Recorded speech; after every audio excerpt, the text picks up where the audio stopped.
Денеска и утре во мултикултурниот центар во Кочани ќе биде представен филмскиот фестивал за млади Џифони Македонија, односно Џифони патува во Кочани. Фестивалот денеска го прогласи за отворен градоначалникот Николчо Илиев. Овие два дена младите од Кочани ќе гледаат филмови, ќе дебатираат под водство на актерката Нина Максимова, кој ќе биде и ментор на актерската работилница. За целта на овој фестивал извршниот директор Дарко Башевски изјави: Фестивалот Џифони Македонија е практично дел од најголемиот фестивал за деца и млади во светот, Џифони Италија, кој што постои 48 години. Во Македонија овој фестивал екзистира 6 години.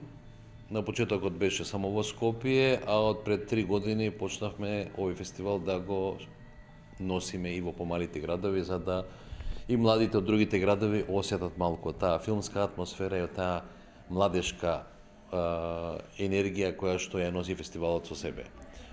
На фестивалот практично младите гледаат филмови и после филмовите дискутираат за темите на филмот, практично за теми кои што ги засегаат младите, а после паузата со ужинка младите учествуваат во различни работилници.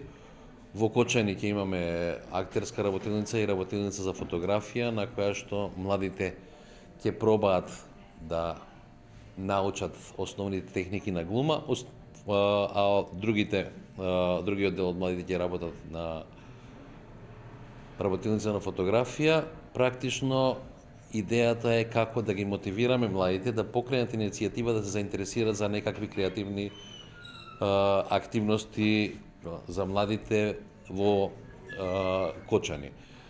Идејата на целиот фестивал е како младите да стекнат некое неформално искуство преку неформално образование.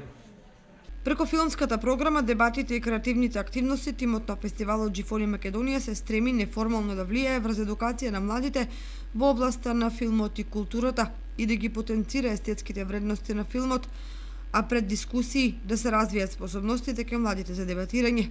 Филмската програма Џифони патува се одржува со финансиска подршка на Агенцијата за филм.